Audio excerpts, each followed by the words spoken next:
Welcome to the Who, What, Why podcast. I'm your host, Jeff Schechtman. China represents the world's largest manufacturing economy. It's the largest global exporter of goods, the second largest importer, and the world's fastest growing consumer market. This past year, China's economy grew at the slowest pace in more than 4 decades, but remains the only major economy in the world to have expanded in 2020. China cannot be ignored. Its global ambitions continue to grow, and it's even very much a part of the debate taking place in this country about the minimum wage, its human rights abuses, and the human consequences of its authoritarian rule must also be a part of the picture. How do we reconcile all this?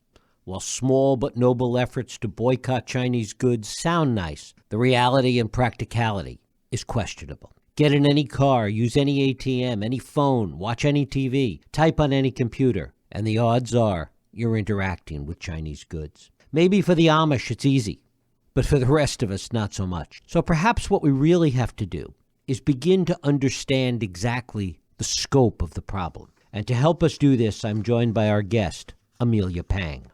Amelia Pang is an award-winning journalist. She's written for publications including Mother Jones and The New Republic. She has been awarded for her investigative journalism, uncovering the exploitation of smuggled immigrants who were recruited to work in Chinese restaurants. She's also the author most recently of Made in China, a look at the hidden costs of Chinese goods. And it is my pleasure to welcome Amelia Pang here to the Who, What, Why podcast. Amelia, thanks so much for joining us. Thank you so much for having me. First of all, tell us a little bit about the story that really opens up what you write about in Made in China, the woman that in Oregon that found this note inside some Halloween decoration. Yes.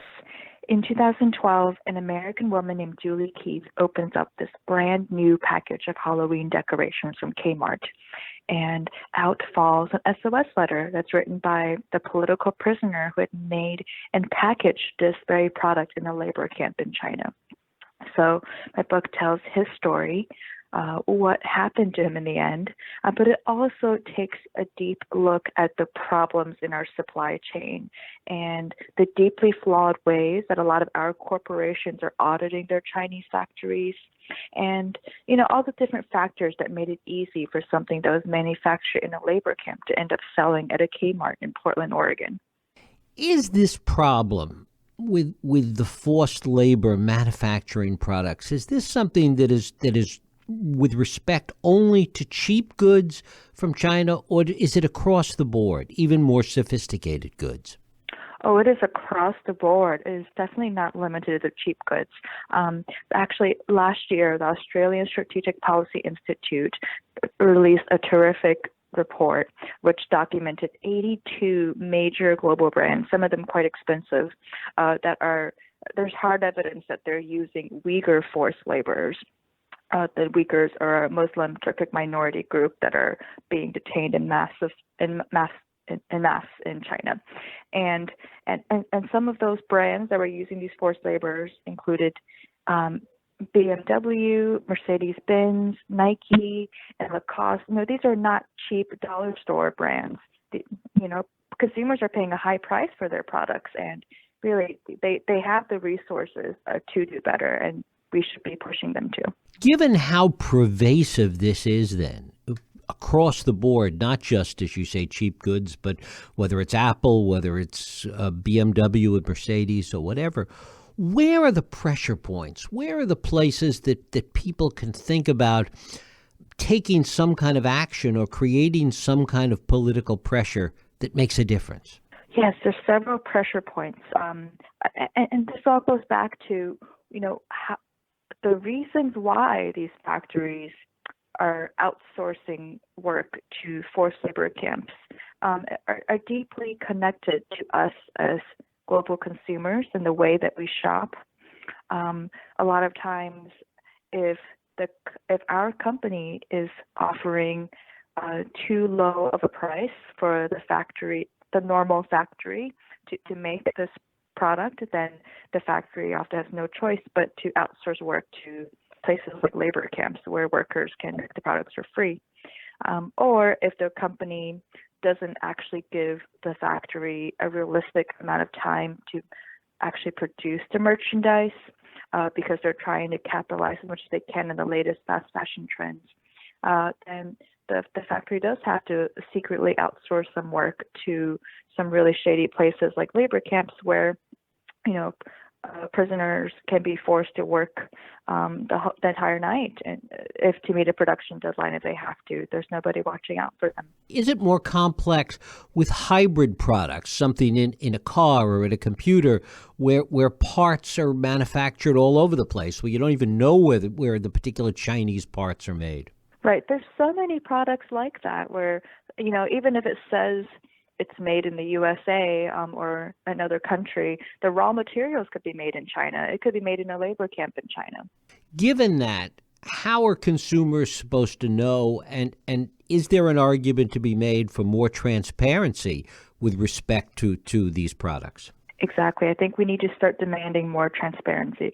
I don't think the solution is necessarily to avoid all made in China products entirely, because a lot of people can't do that. I mean, everything is made in China, and a lot of people cannot afford to just pay higher prices to get everything from a locally made source. So the issue is transparency. Yes. I think what we can realistically do is the next time you go shopping online at your favorite store's website, just take a moment and look at their sustainability page or their corporate social responsibility page, and see what it says exactly. A lot of times these pages aren't revealing enough information, and Made in China it's ultimately about educating consumers how to judge and analyze those pages. What are some key things you should be looking for? And if your favorite company doesn't contain these types of information, then you can go to social media. You can go to Twitter and go to Facebook and publicly criticize them and push them to do better. To what extent is the problem a growing one in China? It is growing at a rapid pace. We're seeing with the rise of the Uyghur detention camps. I'm sure many of your listeners may have heard in the news about there's anywhere between 1.5 to 3 million Uyghurs currently detained in camps, and many of them do have to do forced labor. These camps are associated with cotton fields, and they're really making a wide range of products, everything from the raw materials for solar panels, human hair extensions, and even PPE equipment. And a lot of these goods are being exported to the U.S. Talk a little bit about the manufacturing companies themselves in China and the degree to which they are complicit in some of this, even some of the big name companies. Yes, it's actually no secret in industry that these manufacturers collaborate with prison camps all the time. I went to China to actually see the camps myself and follow the trucks to see which manufacturers they were working with. And when you arrive at the campsite, the guards and the employees in the camps will welcome you to buy from them. If you mention that you're from an overseas company looking to source from them, they're not even trying to hide it. They're so used to communicating with business people this way and manufacturers this way. And if you just wait outside and follow the trucks, you see that they go to all kinds of manufacturers. I followed trucks to an Apple manufacturer, a factory that made school supplies, a factory that made pet products, and when you look at the customs records, most of them are exporting to the U.S. and Europe and all over the world. Are there any companies that you have found in China that are refusing to partake of their involvement in using forced labor? That's a really interesting point.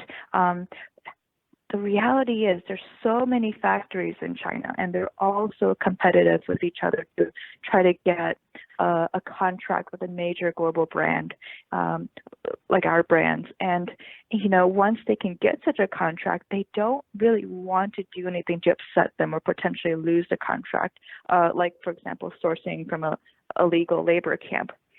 So a lot of times when they do something like that, they're often pushed to the brink and they have no choice because they simply cannot actually make the product for that cheap of a price or make it for that fast of a turnaround.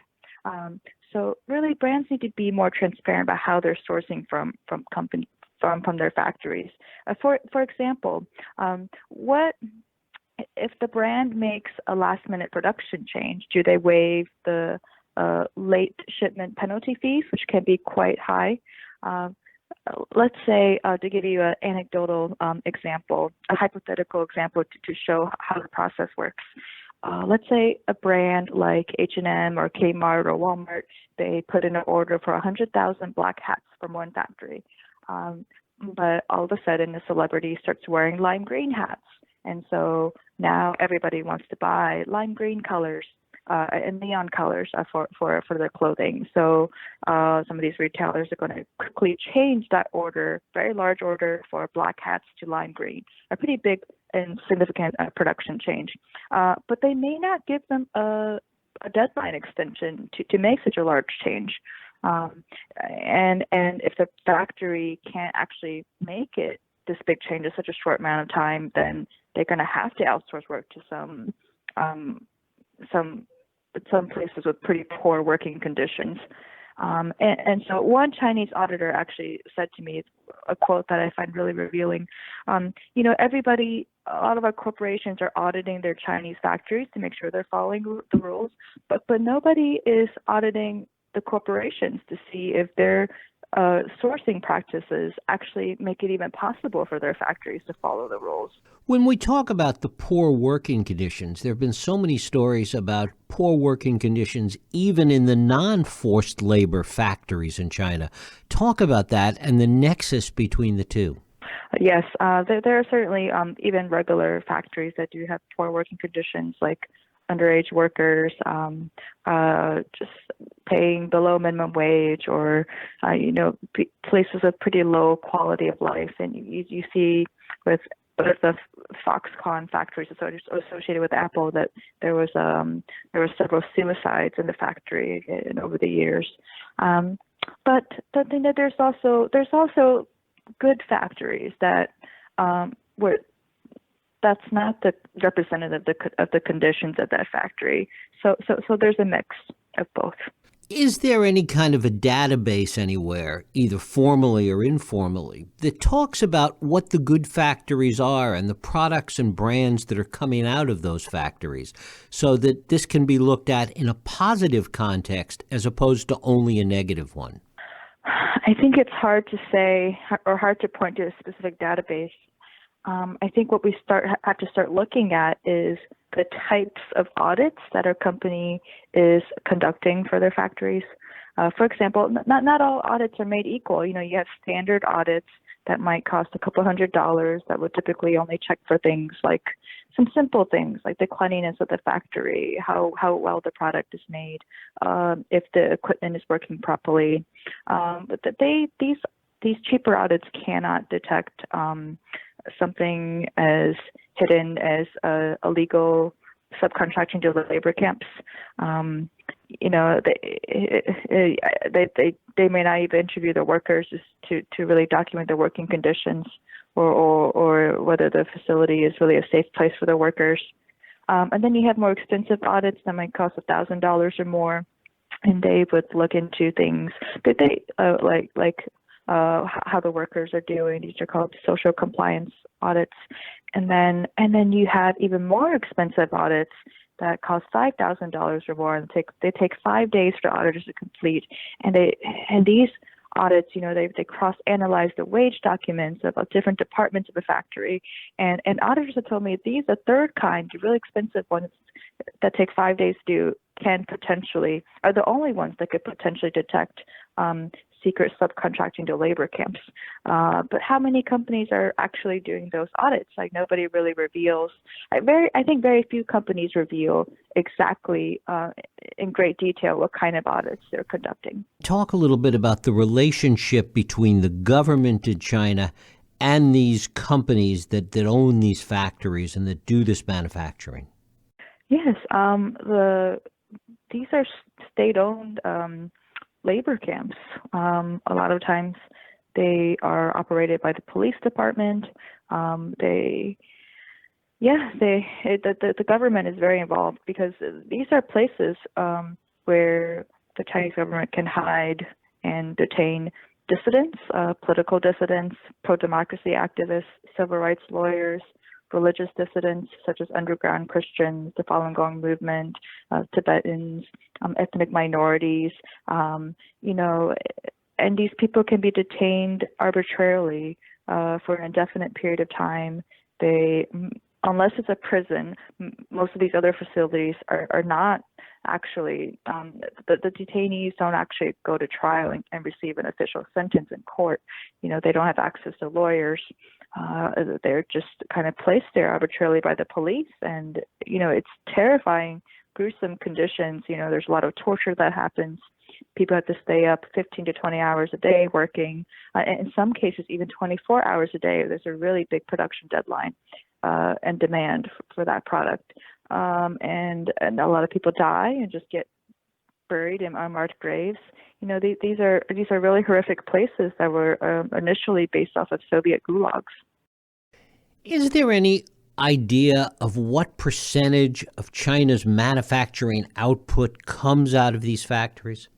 It's really hard to say because there isn't one reliable source that covers all of the camps. We kind of have to rely on various human rights groups and journalists that are collecting data on the camps here and there, trying to document how many there are. But to this day, we don't have a complete picture of just how many camps there are. We just know that China definitely has the largest forced labor system that still exists today. What is the political pressure, if any, inside China to do away with or to, at the very least, expose these camps? There was some efforts to close re-education through labor camps, which is one type of labor camp in China that are pretty notorious. And it was actually quite inspiring. Even the domestic media that are state-owned covered this issue, managed to cover this issue before getting shut down and punished for it. You saw people really caring and wanting change in China.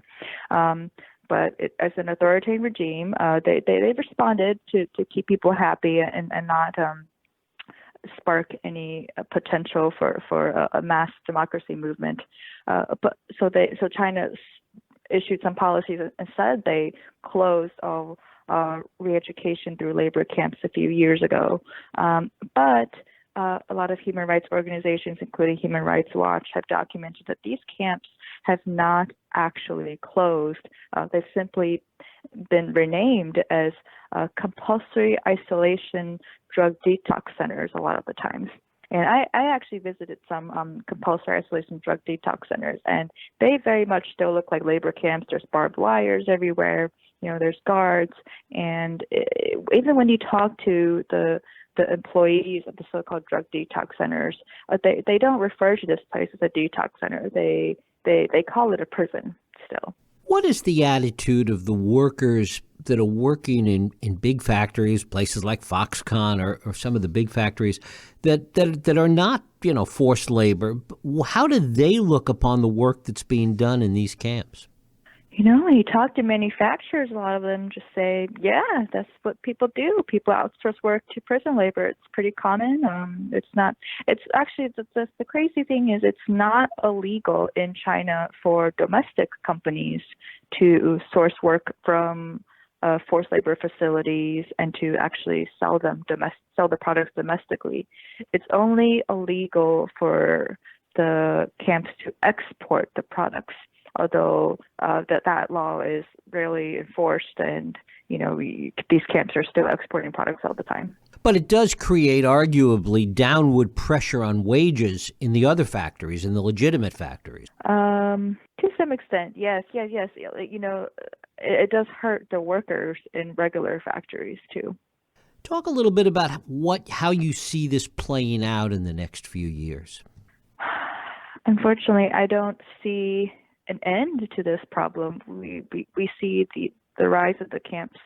They're still rising exponentially in places like Xinjiang and in the prison camps that are associated with the Uyghur forced labor due to China's intense crackdown on Uyghurs at the moment.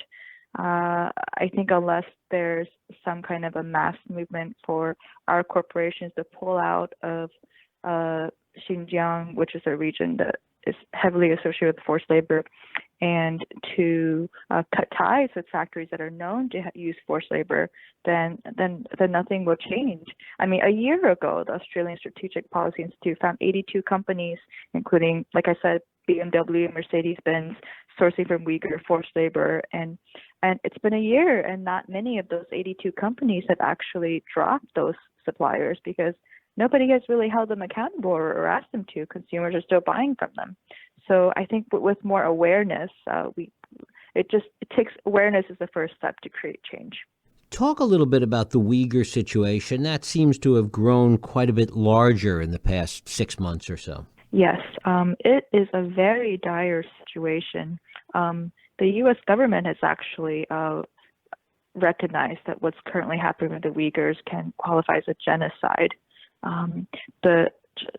Just between 2015 and 2018, forced sterilization and forced abortions led to an 84% decrease in population in two of the largest Uyghur prefectures in China. And that meets one of the 5 UN criteria for genocide, which is the suppression of birth. So when we buy products that are associated with Uyghur forced labor, we are buying products that have an association with a genocide. And where does the Falun Gong fit into this equation? Yes, they are also predominantly, if anybody is caught practicing Falun Gong, which is a Buddhist meditation movement that is banned in China, then they end up in labor camps. The Falun Gong is an interesting group because they do have a unique ability to organize protests and resistance movements in a way that they organized a pretty large one in the late 90s, one that hadn't been seen in China since the 1989 pro-democracy movement. So that was very concerning for the Chinese government, and they've been cracking down on Falun Gong followers ever since. Is there much pushback? We talked at the beginning about how large China's export manufacturing business is. Is there any pushback to this anywhere else in the world? Yeah, the European trade deal was initially supposed to include certain requirements for human rights, but they didn't in the end. So the pushback really hasn't been very, very strong. And one area where we're really seeing the weakness of the pushback from countries that you would expect to push back are Muslim majority countries in the Middle East. Since the majority of the Uyghurs that are currently detained in China are Muslims, you would expect them to, stand up to their fellow people, but they haven't, because China has invested so much money in being trading partners with these countries that, at the end of the day, they're not really standing up to this egregious human rights abuse. And China's tentacles are strongly in other places in the world, even in Africa, as a result of Belt and Road. Yes, absolutely. And the Belt and Road, I'm so glad you brought it up. That actually, the Belt and Road Initiative is deeply connected to the reason for the spark and the rise of the Uyghur camps. The Belt and Road Initiative, for listeners who may not be familiar, is a $1 trillion economic development strategy that connects China to a lot of trading partners all over the world. There's about 70 countries that are involved, and Xinjiang, China, which is where most of the Uyghurs live in northwestern China. That area is a huge transportation hub, and it holds significant logistical importance to the Belt and Road Initiative, because Xinjiang is a region that connects China to the Middle East, to West Asia, and Europe. And China is really, really afraid of any potential Uyghur uprisings due to the very poor conditions they've been living in for decades. And so you really saw a rise in arbitrary Uyghur arrests and detainment as the Belt and Road investments took off.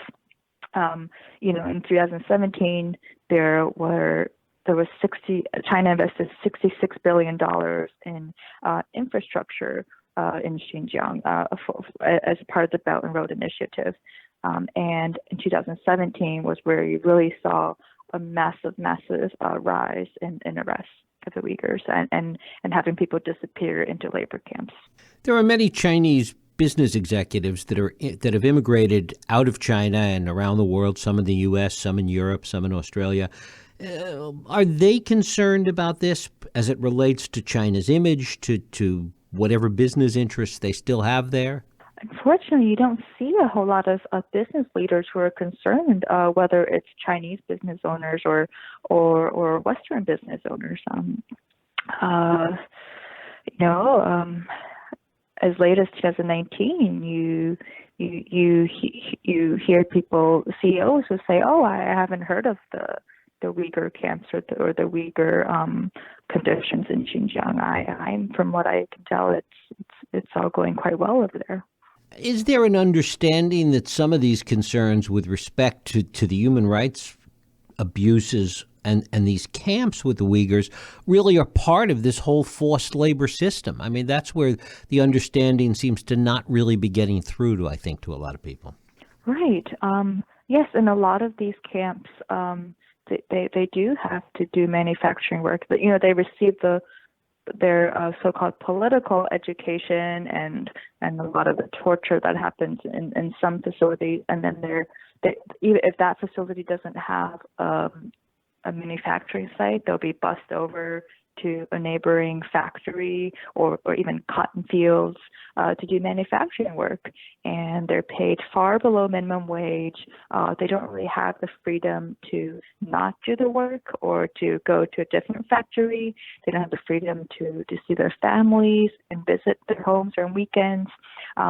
These are not free working conditions at all. This is forced labor, and it's so bad that auditors can't even go to Xinjiang to independently inspect the factories for forced labor. So there's really no way for a Western corporation to guarantee that the products they're getting from Xinjiang is not made by forced labor. What about the argument that you hear often that the degree to which the economy in China continues to grow, that will ultimately be the best medicine for this as the economy grows, as China becomes a continuing part of the international community, that some of these practices will have to be abandoned? Do you buy that argument at all? That was the hope in the earlier days, but I don't think there's many people who are saying that anymore in either political parties in the U.S. We're really seeing that China's human rights conditions have worsened in recent years, despite their continual growth, economic growth.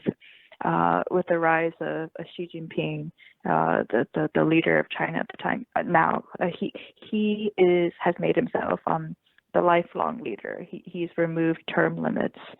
He has a kind of authoritarian, cult-like personality that you really haven't seen since the days of Mao. Amelia Pang. Her most recent book is Made in China. Amelia, I thank you so much for spending time with us today here on the Who, What, Why podcast. Thank you so much for having me. I appreciate it. Thank you. And thank you for listening and for joining us here on Radio Who, What, Why. I hope you join us next week for another Radio Who, What, Why podcast. I'm Jeff Sheckman. If you like this podcast, please feel free to share and help others find it by rating and reviewing it on iTunes. You can also support this podcast and all the work we do by going to whowhatwhy.org/donate.